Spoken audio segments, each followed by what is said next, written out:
In continuation of the Indus Valley civilization that we were seeing, let us see some more information about Indus Valley era and Indus Valley civilization itself. Now, as I was saying in the last class, see, there are three contemporary civilizations for Indus Valley civilization itself. While Indus Valley was on the banks of Indus River, the Mesopotamians were on the bank of Tigris-Euphrates River. The Egyptians were largely on the banks of Nile River bank or Nile River, and then the Chinese were on the Yellow River Valley, or commonly called the Huanghe River system. Now, one word of caution for you to understand is, while Indus Valley seems to be a very urban civilization, the other three were not urban by any chance or by any sequence. They were actually very, very rural. At the period when Indus Valley was having baked brick constructions, Mesopotamians hardly had a housing. We've seen Indus Valley's town planning. Now let us see quickly Indus Valley religion with some features of Indus Valley society, like for example, Indus Valley religious features. Now, Indus Valley people, in terms of their religion, they did a mix of animal worship and nature worship, both. Now, nature worship is, they had two types, like mother goddess signifying mother earth, and Pasupadinada, or also called proto Shiva, a sort of yogi who was actually worshipped, indicating animals, or as a, you can say, a representative of animals. The mother goddess was worshipped as a terracotta figure, a terracotta baked clay doll, identified with mother goddess. From her stomach, a little tree of life actually is projecting out. I mean, that's how they show. From the stomach, a little tree of life is actually projecting from the mother goddess. And there is also a seal which depicts mother goddess. There is also sealings which they do. And there is evidence of some incense sticks, like for example, agarbatti type of thing were observed. Probably best example for this, or best way to understand this, is they might have had some sort of spiritual worship. Some model, some sort of spiritual worship. Pasupadinada, historians have called him a three-faced god, I mean one face and two other faces like this, three-faced god, three faces. Seated in a yogic posture in Padmasana, surrounded by two antelopes near the legs, rhinoceros and a buffalo on the right side, tiger and an elephant on the left side. So, rhinoceros, buffalo, tiger and an elephant. 4 animals. And this yogi is wearing horns with 2 antelopes near the legs. This is what R.S. Sharma indicated, or R.S. Sharma thought as a symbolization of nature. Apart from this, there seems to be evidence of animal worship, particularly unicorn and humped bull. Bull, buffalo, tiger seems to be worshipped or seems to be important on a religious or spiritual sense. Humped bull, very important. There are some mythical animals as well, like for example, unicorn or unicorn. Unicorn is like a sheep with a single horn, like this, unicorn. 3-headed chimeras, again a type of sheep, type of animal. Now these are mythical animals, not seen in reality, no archaeological evidences of this. And based on burials and based on religion, as I said, Indus Valley people seems to have a mixture of nature worship and animal worship. Both nature worship and animal worship. But the speciality of Indus Valley is, while they do have the practice of worship, we have zero evidence of existence of any temples. No places of worship, No specific temple type of constructions. And most of the representation was basically symbolic. Like for example, Linga Yoni. The Shivalinga that we have today, there is an evidence of that in Indus Valley civilization, of the terracotta figures. The common beliefs, these people did have amulets. Amulets are like little lockets, probably for some sort of superstitious beliefs or magical charms. And there were also seals depicting sacrifice of animals. And fire altars. Fire altars are like 3-stepped, the fire pot or fire table, in which today we do yagna. Yagna kunda or havan kund was observed here, fire altars. Harappans did have the practice of burials, and burial, cremation, both were there. Cremation is after the death, the body is burnt, ashes are collected. Burial is directly buried. And most probably people were buried with their pottery, ornaments, sometimes even with their pets. This may be a way of understanding that Harappans did have the practice of believing life after death. This was there. And some of the burials were also done in clay urns. Clay urn basically looks like this.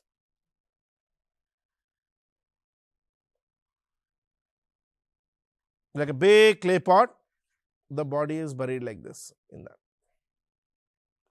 with all their other ornaments, all their goods, sometimes clothing, sometimes even children, pets. It is buried just like that. As such, burials, we see circular and rectangular burials. Rectangular burials like this, circular burials like this, standard. Circulars. Cremation, standard, observed.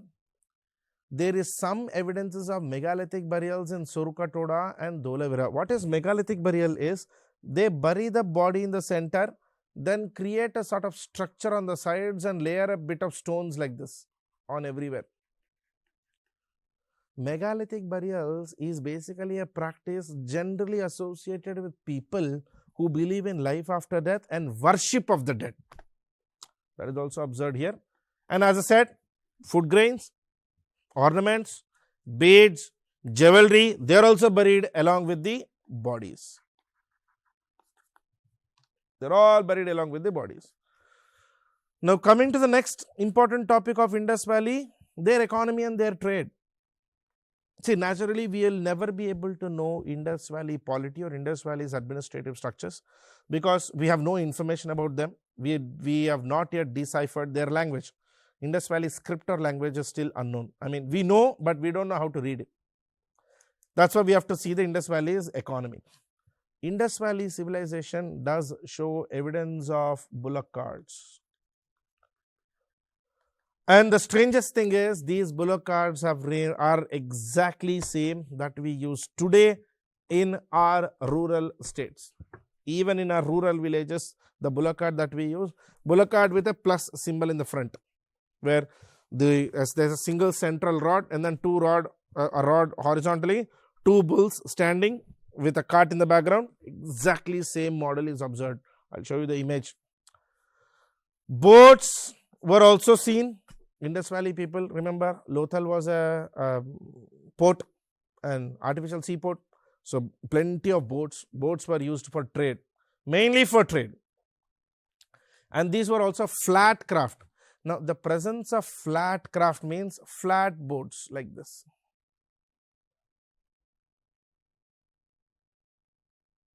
The presence of flat carts indicates long distance travel. They might have been doing long distance travel. And as such, main raw materials in Indus Valley that we observe is stone, steatite, wood, shells, basically shells and conch shells which are observed. And there are plenty of finished goods like ornaments, in fact gold ornaments. Plenty of gold ornaments were observed in Indus Valley civilization, plenty of gold ornaments. In fact, hairband was seen of gold, entire flat surface hairbands. Ivory, was used as a comb material. As such, Indus Valley people were addicted to gold and silver. Plenty of gold and silver.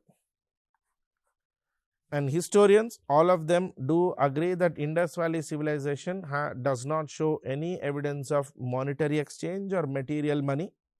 Everything was on the basis of barter. Barter system is I give you a good, you give me a good, and based on the value of and demand of each, we exchange goods rather than buy and sell.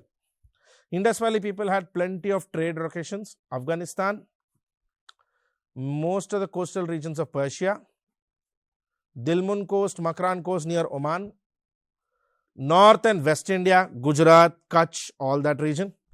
They even had trade with Mesopotamia. In fact, with Mesopotamia, they had majority of trade, and Indus Valley's natural creation was cotton. Indus Valley people, Indus Valley civilization is actually the creator of cotton. Cotton was excavated for the first time in Indus Valley civilization only. It was grown in Indus Valley civilization. Now coming to Indus Valley script, as I said, Indus Valley script is observed in a lot of things. Terracotta seals, dolls, their carvings, sometimes their construction, house walls, they also have terracotta writings.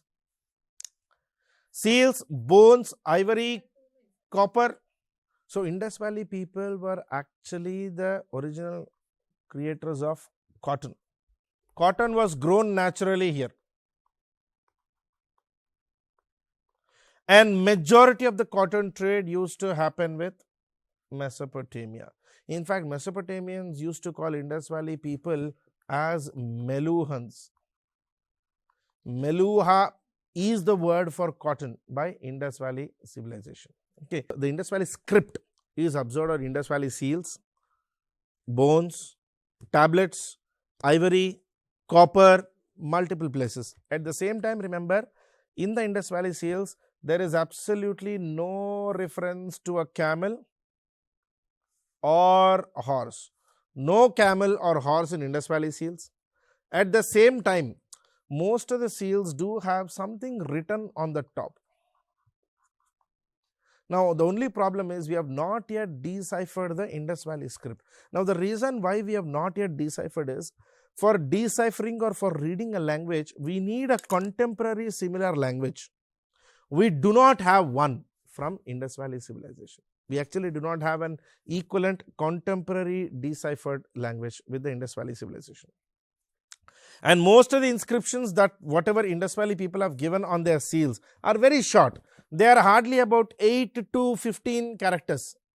And when we try to read the entire Indus Valley script, like according to Sir John Marshall and 𝗵𝗵𝗺, Indus Valley has a bare minimum 400 alphabets. 400 alphabets. It's a pictographic script. That is, the script is basically written in the style of images, similar to Egyptian, and it is written in 𝗪𝗡, that is left to right to left and left to right, zigzag pattern, written in a single format. Like Indo-Aryan, Indo-European script is written from left to right. It doesn't work that way with Indus Valley civilization. Since the writing style is complicated, there is no contemporary language, and it is a fully pictographic script. This is the problem with Indus Valley civilization. That's basically an example of the pictographic script that you can see there. Also, you see how it is written in 𝗪𝗡 zigzag.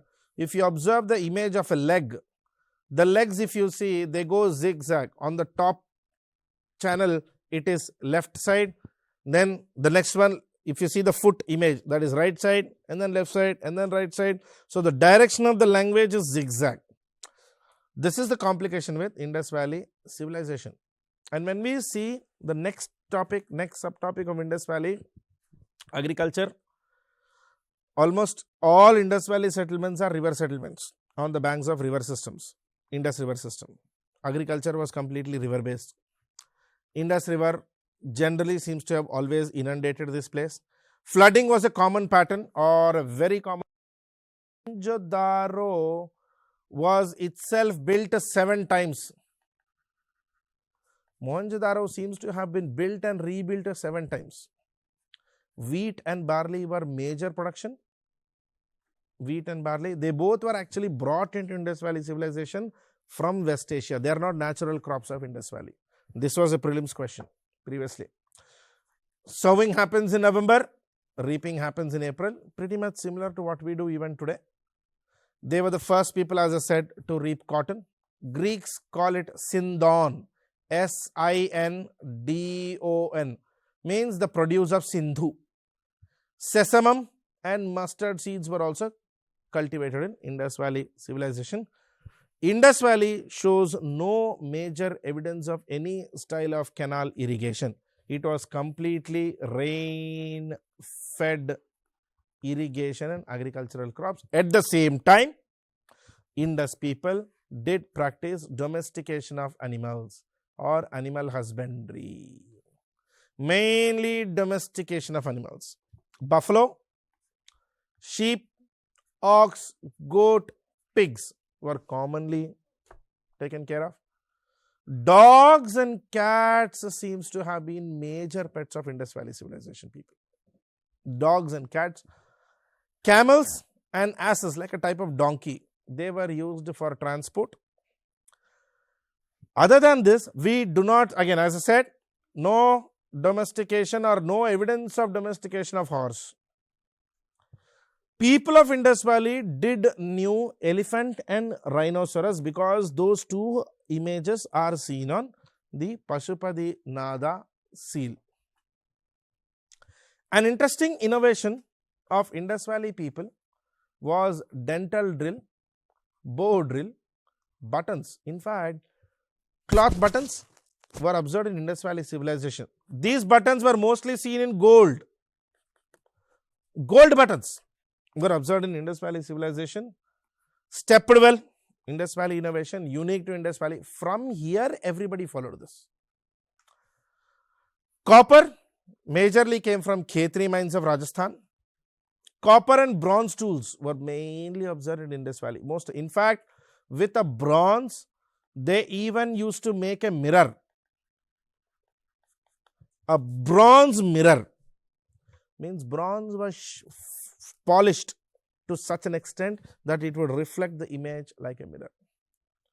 Chisels, arrowheads, knives, razors, flat axes, every tool that we use today was seen in Indus Valley.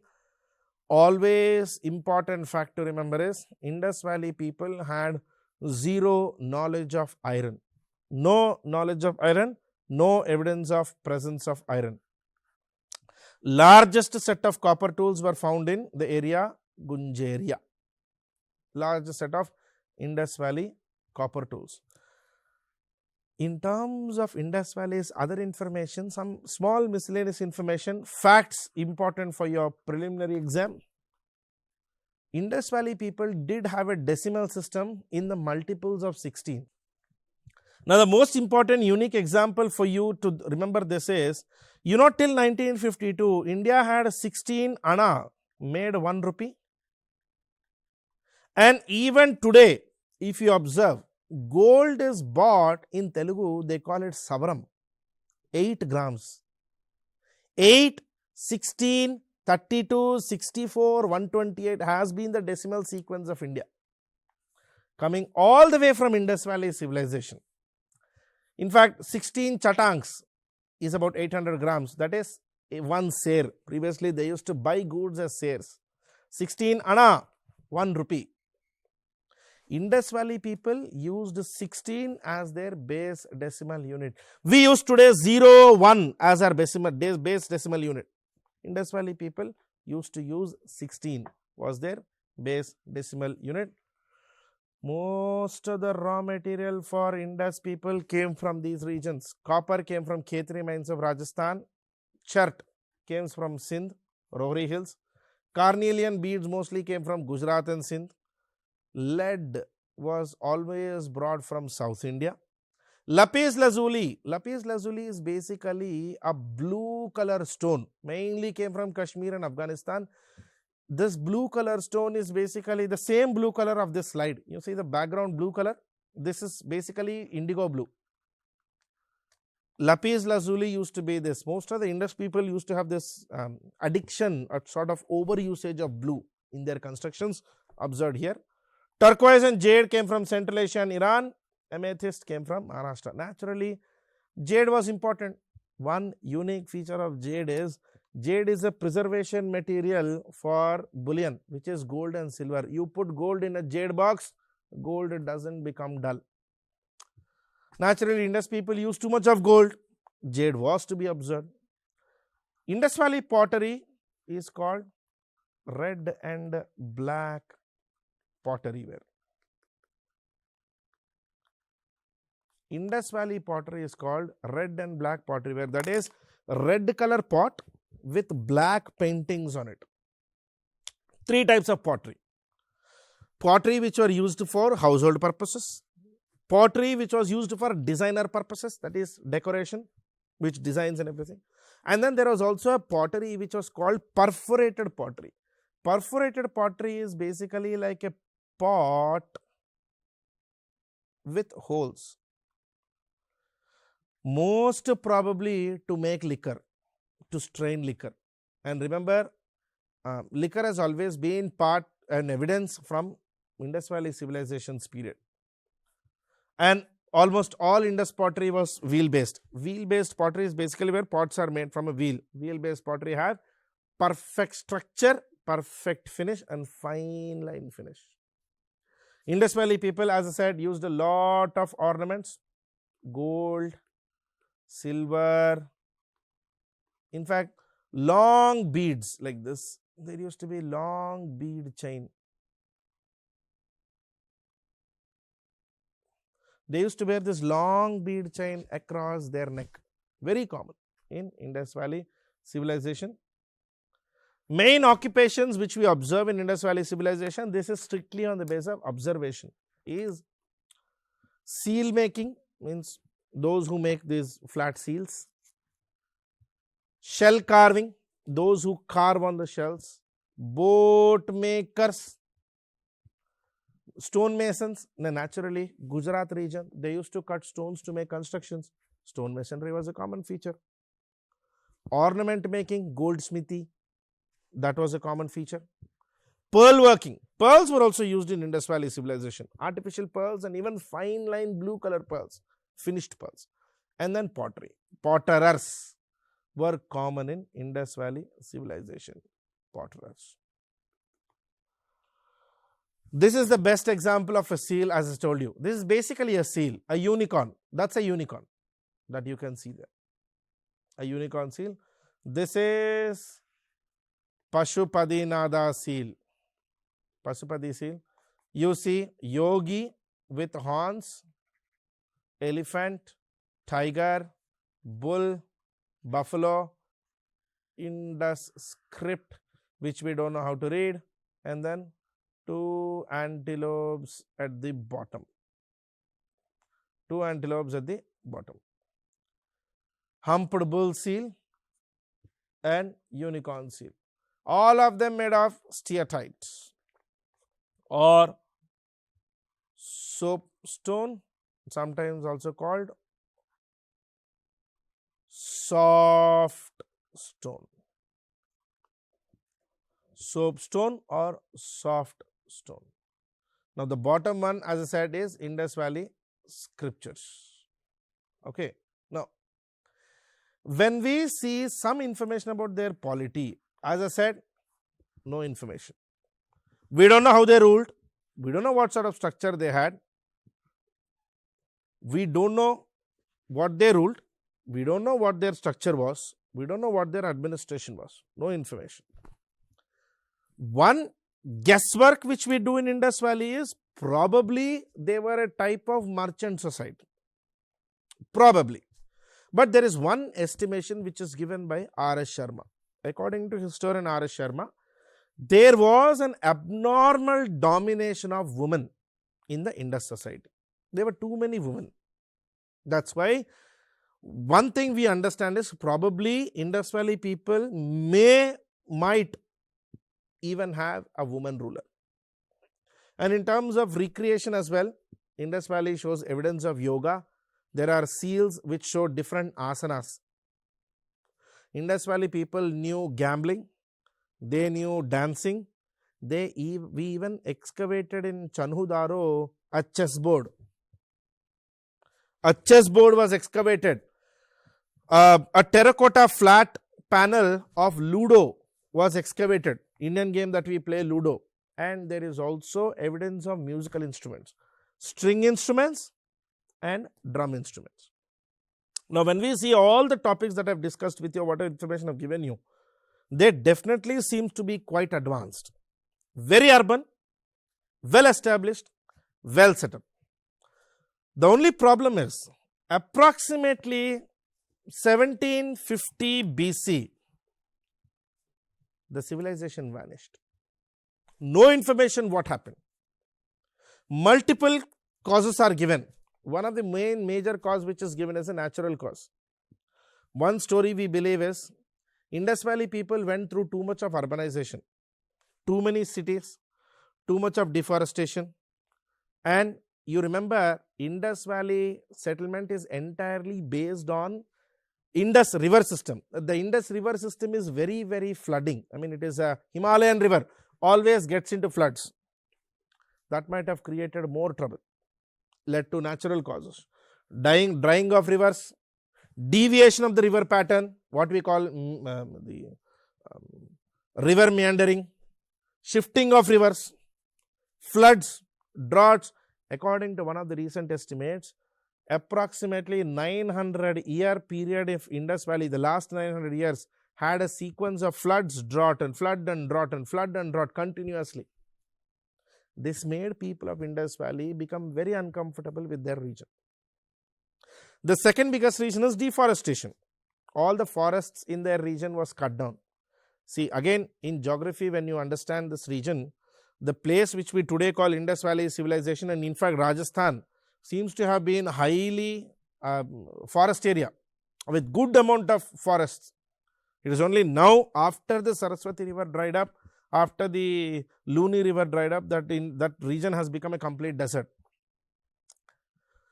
The third theory which recently Romila Thapar, historian, supported was the Aryan migration theory. John Marshall calls it Aryan invasion theory. There is a theory which is given in Indus Valley saying that Aryans from Central Asia came to Indus region. They attacked and killed some of the indigenous people called Dasyas, D-A-S-Y-A, Dasyas. And killing these Dasyas, they further expanded themselves into India. This is called Aryan invasion theory. A slightly lower style of this is Aryan migration theory, which implies that Aryans came from Central Asia. They joined themselves with the locals, indigenous people. A kind of hybrid was created, Aryan Indus mix.